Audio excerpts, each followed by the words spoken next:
ఒంగోలులో ఒక డాక్టర్, ఆయన డాక్టర్ ప్రాక్టీస్ చేస్తున్నాడు. అప్పుడే కొత్తగా ఆయన పని ఆయన చేసుకుంటున్నాడు. కొత్తగా డాక్టర్ కోర్స్ అయిపోయింది కాబట్టి ప్రాక్టీస్ చేస్తూ వెళుతూ ఉన్నాడు. కొంతకాలం ఒక ప్రైవేట్ హాస్పిటల్లో ప్రాక్టీస్ చేశాడు.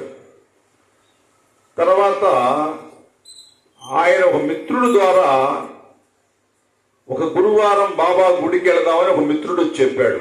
ఏమండి, షిరిడి సాయిబాబా మహిమలు ఇవాళ అద్భుతంగా ఉన్నాయి, ఒక్కసారి మీరు కూడా వస్తే బాబా గుడికి వెళ్ళి దర్శించుకుందాం, తప్పకుండా మీకు మంచి జరుగుతుంది, అందులో ఎటువంటి సందేహం లేదండి, మీకు తప్పకుండా గవర్నమెంట్ జాబ్ కూడా రావడానికి అవకాశం ఉంది, తప్పకుండా రాండి అని చెప్పని అతను సలహా అడిగాడు. సలహా ఇచ్చి, సరే ఎందుకైనా మంచిది, బాబా గుడికి కదా ఎంతో మంది పోతున్నారు, బాబా మహిమలు కూడా నేను విన్నాను, ఎప్పుడు నేను వెళ్ళలేదు కానీ సరే వెళదామని చెప్పని ఇద్దరు కలిసి బాబా గుడికి వచ్చారు. గుడికి వచ్చి బాబాని దర్శనం చేసుకున్నారు. చక్కగా కాసేపు ప్రశాంతంగా సాయి సన్నిధిలో కూర్చున్నారు. అతనికి ఎంతో మనశ్శాంతి అనిపించింది. ఓ, సాయినాథులు సన్నిధికి మొట్టమొదటిసారి వచ్చాం, ఇంత ఆనందంగా ఉంది నాకు అని చెప్పని ఆనందపడిపోయాడు. ఇక అప్పటి నుంచి ఆయన ప్రతి గురువారం బాబా గుడికి రావటం మొదలుపెట్టాడు. ఆ విధంగా ఆయన చాలా గురువారాలు వచ్చాడు. ఆయనకు ఒక మంచి నమ్మకం ఏర్పడిపోయింది. తర్వాత కొద్ది నెలలకి ఆయనకి చక్కగా గవర్నమెంట్ ఉద్యోగం వచ్చింది డాక్టర్గా. ఎంతో ఆనందపడిపోయాడు. ఇదంతా బాబా దయా, ఆయన దయ వల్లే నేను డాక్టర్గా ఇవాళ గవర్నమెంట్ జాబ్ రాగలిగిందంటే నిజంగా అది సాయి కృపే అని చెప్పని ఇంకా బాబాకి ప్రతి గురువారం కూడా ఇంట్లో చక్కగా ప్రసాదాలు పెట్టుకునేవాడు, అందరికీ పంచి గురువారం సాయి సన్నిధికి వచ్చి అక్కడ వాళ్ళకి ఏదన్నా అవసరమైతే వాళ్ళకి ఆర్థిక సహాయం చేస్తూ అతను చక్కగా అప్పుడు జీతం వస్తుంది బాగా. ఇక ఆయన దయ వల్ల మనం సంపాదించుకుంటున్నాం, ఆయనకు పెట్టుకున్నట్లా అని చెప్పని ఆయన ఇంట్లో ప్రసాదాలు పంచేవాడు. గురువారం గుడికొచ్చి గుళ్ళో వాళ్ళకి ఏదన్నా అవసరమైతే సహాయం చేస్తుండేవాడు ఆర్థికంగా. ఆ విధంగా ఆయనకి బాబా మీద మంచి నమ్మకం ఏర్పడిపోయింది. ఇంకంతకన్నా ఏముంది, నిరూపణ ఉద్యోగం వచ్చింది, అంతకన్నా ఇంకా అవసరం ఏమిటి? ఇంకా ఆ సాయినాథుడి దగ్గరికి వెళ్ళిన తర్వాత ఇంత మంచి అవకాశం నాకు వచ్చింది, ఇక నేను ఆయనకి ఎంత ఖర్చు పెట్టినా ఆయన రుణం తీర్చుకోలేను అని చెప్పి అంత ఆనందపడిపోతూ ఆయన తెలిసిన వాళ్ళందరికి కూడా చెప్పడం మొదలు పెట్టాడు. బాబా దయ వల్ల నేను చక్కగా ఇవాళ ఉద్యోగం సంపాదించుకున్నాను, ఇంతకన్నా ఆనందం ఏముందని చెప్పని. ఆ విధంగా వాళ్ళ ఇంట్లో ఒక బాబా పటం తీసుకొచ్చి అక్కడ తగిలించాడు. అది ఒకసారి తెల్లారి ప్రొద్దున్నే లేచి ఆయన దండం పెట్టుకుంటాడు బాబా పటానికి. ఆ రోజు ప్రొద్దున్నే అది అటు ఇటు ఊగుతూ ఉంది. పటం గోడ తగిలించిన పటం. ఆశ్చర్యపోయాడు, ఇదేమిటి, బాబా పటం ఇంట్లో గాలి కూడా రాదు, బాబా పటం ఊగుతుందని చెప్పని ఆశ్చర్యపోయాడు. ఆహా, ఇంకా ఇది అద్భుతమైనటువంటి బాబా లేలా, ఇంకంతకన్నా కావాల్సిందే ఉంది. ఆయన ఎదురుగా వస్తేనే మనకు ఆయన ఉన్నాడని రుజువు కాదు, అనేక రూపాల్లో వచ్చి ఆయన కాపాడుతుంటాడు కాబట్టి ఇంతకన్నా అదృష్టమే ఉంది మనకి అని చెప్పని ఆ బాబాకి పటానికి నమస్కారం పెట్టుకొని ఉద్యోగానికి వెళుతున్నాడు. ఆ విధంగా దాదాపు 4-5 రోజులు అలాగే ఆ బాబా పటం ఊగటం మొదలుపెట్టింది. ఆశ్చర్యపోయాడు, ఏమిటిది, దీనికి అర్థమేమిటి, ఎందుకు బాబా పటం ఊగుతుంది, ఏమిటి, ఇది మంచి జరగటానికే నేను అనుకుంటున్నాను, ఆ మహాత్మును నమ్మిన వాణ్ణి, ఆయన పేరు మీద సేవా కార్యక్రమాలు చేస్తున్నాను, అందరికీ గుళ్ళో సహకరిస్తున్నాను, ఆర్థికంగా ఇంట్లో ప్రసాదాలు పెట్టుకుంటున్నాను అనేక మంది భక్తులు కూడా నన్ను గౌరవిస్తున్నారు. బాబా ఇతను ఒక సేవకుడు, డాక్టర్గా చేస్తున్నా కూడా బాబాని నమ్మి పూజిస్తున్నాడు అని చెప్పని ఆయన ఎంతో ఆనందపడిపోయాడు. తర్వాత కొద్ది రోజులకే ఆ పటం ఊగులాడిన కొద్ది రోజులకే ఆయనకి హైదరాబాదు ట్రాన్స్ఫర్ అయ్యింది. ఆశ్చర్యపోయాడు. ఎందుకా బాబా పటం ఊగులాడింది, నేను ఎందుకో అనుకున్నాను. ఇది బాబా చేసిన యొక్క మహత్తరమైన లీల అని చెప్పని చాలా ఆనందపడిపోయాడు.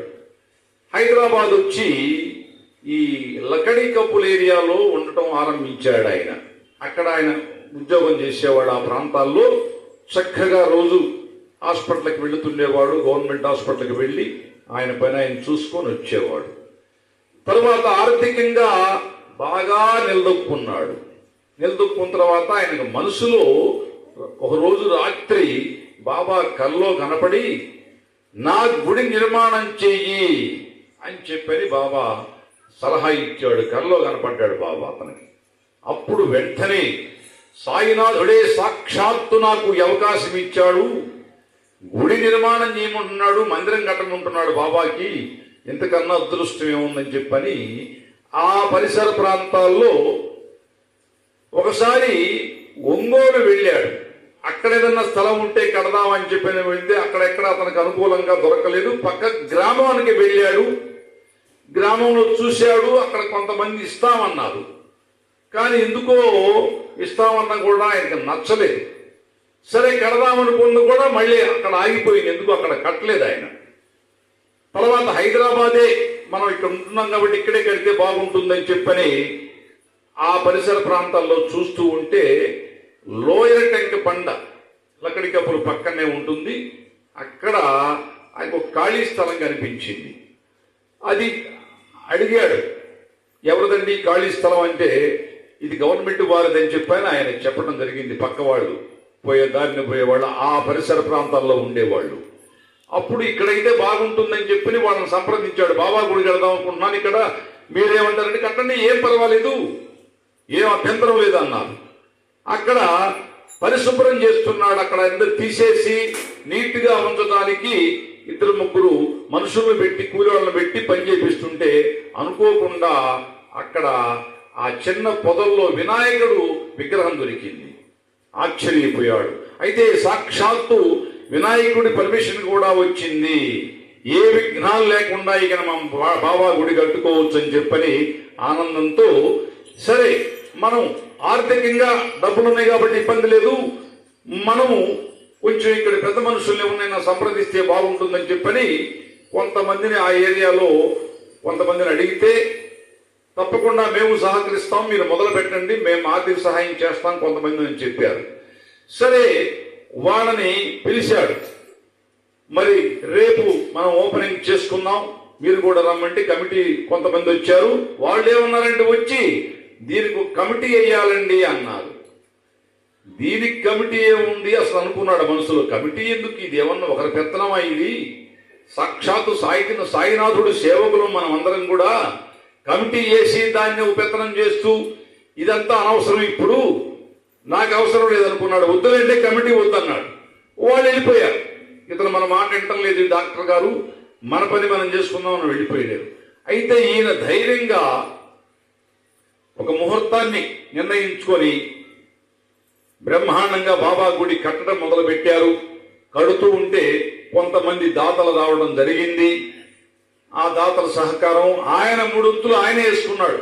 దాదాపు గుడి పూర్తి కావస్తుంది. ఒక భక్తుడు వచ్చాడు, అయ్యా నేను బాబా విగ్రహాన్ని నేను కొనిస్తాను ఇక్కడ ప్రతిష్ఠ చేయడానికి అని చెప్పని అడిగాడు. సంతోషమే, అంతకన్నా కావాల్సింది ఏముంది, మీరు కొనివ్వమన్నాడు. తర్వాత అతను ప్రయత్నాలు చేస్తే అసలు కనపడలా, ఎక్కడికి పోయాడో ఎవరికి తెలియదు. ఇక మళ్ళీ సరే పూర్తి చేద్దాం, తర్వాత ఎవరు రాకపోతే మనమే చూసుకుందాంలే అని అనుకున్నారు.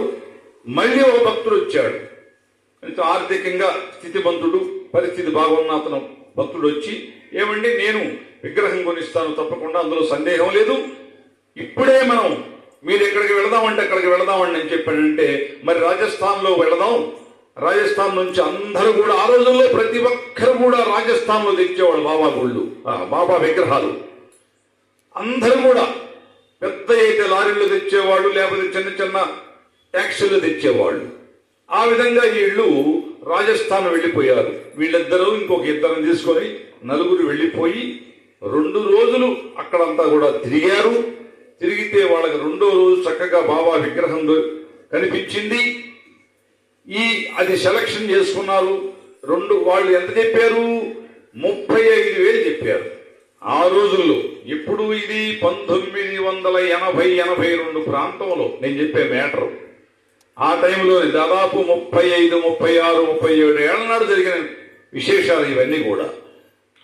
అప్పుడు 35,000 చెప్తే 35,000 ఇచ్చేశారు చక్కగా. ఆ తర్వాత దాన్ని ఒక చిన్న వ్యాన్లో పెట్టుకొని ఇక్కడికి తీసుకురావడం జరిగింది, హైదరాబాదు.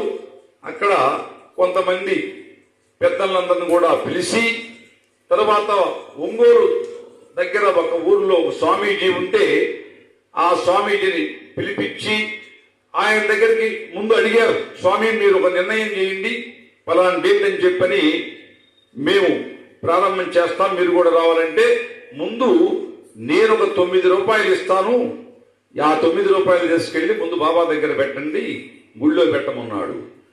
సరే, ఆయన ఒక 9 రూపాయలు ఇచ్చాడు. తర్వాత ఈయన ఒక 9 రూపాయలు వేసుకుని మొత్తం గుళ్ళో పెట్టారు. కొద్ది నెలలే గడిచిపోయింది. 1-2 నెలల్లో మళ్ళీ స్వామీజీ ఫోన్ చేశాడు, ఏమంటే రేపు ఏప్రిల్ 23వ తారీఖున బ్రహ్మాండంగా ఉంది, నేను వస్తున్నాను, 2 రోజుల ముందు గుడి ప్రారంభం చేద్దాం, విగ్రహ ప్రతిష్ఠ చేద్దాం అని చెప్తే సరే ఆ స్వామీజీ వచ్చాడు. ఆ రోజు ఏప్రిల్ నెలలో